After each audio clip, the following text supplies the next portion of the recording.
김현철 변호사의 최후 변론 결론 부분 말씀을 드릴게요.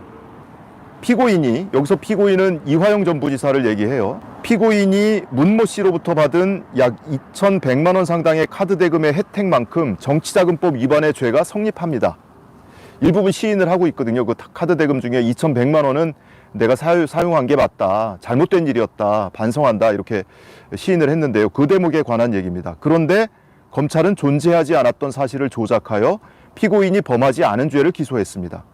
쌍방울과 조선 아태위 및 민경련의 계약서가 엄연히 존재함에도 계약할 게 없었다는 김성태의 증언이 이 법정 문헌에 뻔뻔하게 기재되어 있습니다. 더군다나 그 답변 앞에는 계약금의 성격으로 보기 어려운데 라는 검사의 유도신문이 기록되어 있습니다.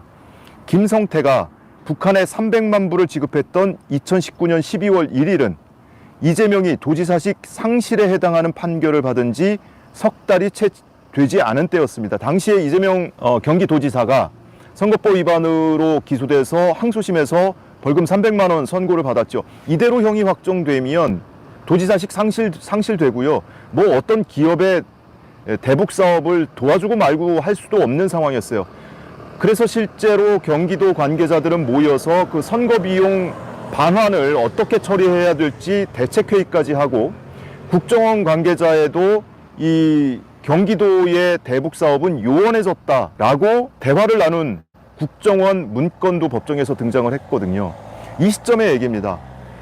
이렇게 판결을 받은 지 석 달이 채 되지 않은 시점인데 김성태는 이재명의 얼굴 한번 본 적이 없고 이재명으로부터 아무런 보상도 약속받지 못한 상태였습니다.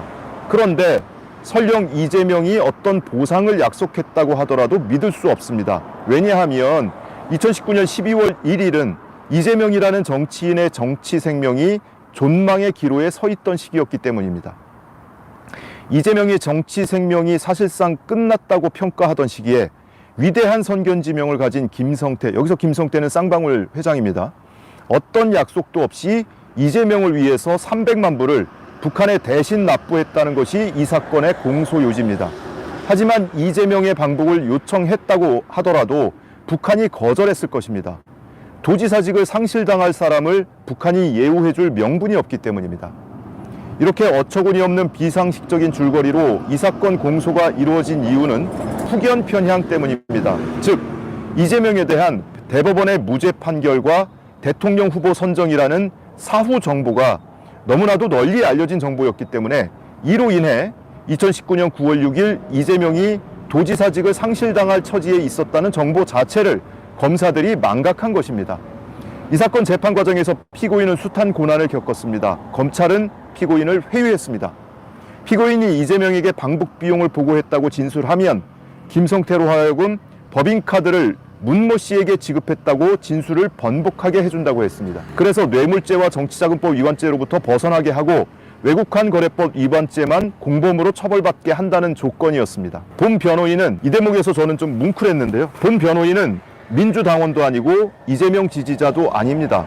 그럼에도 이재명의 무죄를 주장합니다. 왜냐하면 이재명의 무죄가 대북송금에 관한 피고인 이화영의 무죄를 의미하기 때문입니다. 검찰은 이재명을 정치적으로 제거하기 위해 피고인 이화영을 도구 삼아 대북송금 사건을 조작했습니다. 피고인이 문모 씨로부터 2,100만 원 상당의 카드 혜택을 받았던 약점을 이용하여 피고인을 대북송금 사건의 주범으로 몰았습니다. 그랬다가 이재명을 했다고 진술하면 카드에 관하여 처벌받지 않게 하고 대북송금 약하게 처벌하게 해주겠다고 회유했습니다. 결국 이 거짓 내용의 피의자 신문조서를 작성했는데 양심의 가책으로 견딜 수 없었습니다. 결국 19회 조서에서 신문 절차에 입회한 변호인의 도움을 받아 이재명의 알리바이가 있는 날짜로 보고 일자를 특정했던 것입니다. 나중에 진실을 밝혀야 한다는 양심의 명령이었습니다. 이 사건에서 피고인이 실제로 행함과 행하지 않은 것을 상식과 논리로서 규명해 주시기 바랍니다. 2019년 쌍방울의 대북송금은 진실입니다. 그러나 이화영과 이재명의 대북송금은 거짓입니다. 1980년 신군부의 김대중 내라는 모 조작 사건처럼 이 사건은 후대의 이화영 대북송금 조작 사건으로 기록될 것입니다. 인권의 마지막 보루로서의 대한민국 법원이 이 사건의 진실을 밝혀주시길 간절히 부탁드립니다. 이것이 이제 김현철 변호사의 최후 변론 중에 마지막 대목입니다. 그러면서 김현철 변호사가 기립했어요. 여기까지 쭉 읽고 나서 마지막 대목에서 기립을 해서 2019년 쌍방울의 대북 송금은 진실입니다. 그러나 이재명, 이화영의 대북 송금은 거짓입니다. 진실을 밝혀주십시오. 이렇게 진술하면서 일어나가지고 진실을 밝혀주십시오. 라고 변론을 하니까 그 순간 방청석에서 박수가 터져 나온 거예요. 방청객 뭐 지인들로 보여요. 이화영 전 부지사의 지인들로 보이는 분들이 한 대여섯 명이 크게 박수를 쳤어요.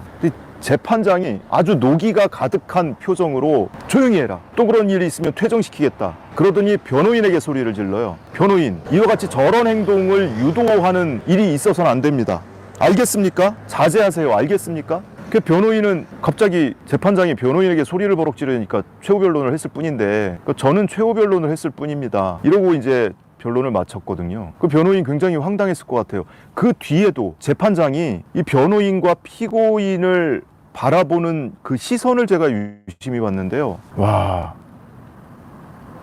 재판장이 아니고 민사소송 상대방인 것 같아요. 얼마나 이 도끼 가득한 표정으로 노려보든지 보다 처음 봤습니다.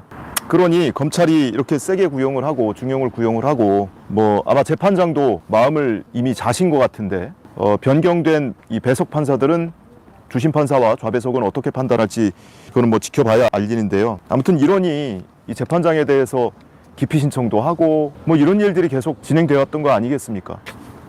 그 재판장이 피고인과 변호인을 노려보는 것, 아니 소리를 지른 거 방청객들이 그러면 안 되죠. 자꾸 이런 일들이 반복되거든요. 방청객들이 이 피고인을 적대적이거나 또는 뭐 응원하거나 하는 분들이 법정에서 소리내서 뭔가 얘기를 소리치거나 이렇게 박수를 치거나 이런 경우가 있는데 그거 본인들이 응원하고 있는 피고인에게도 도움되는 일이 아니에요. 그런 일들 좀 자제하셨으면 좋겠어요. 근데 뭐 방청객들이 법정에 수시로 드나드는 사람들이거나 무슨 뭐 수시로 재판을 방청하는 그런 분들이 아니잖아요. 본인이 지인이 최후 진술을 하는 날, 결심 공판을 하는 날이어서 방청으로 왔다가 그냥 일반인들이 법정 풍경을 보는 건 어디서 봅니까? 드라마에서 보고 영화에서 보잖아요.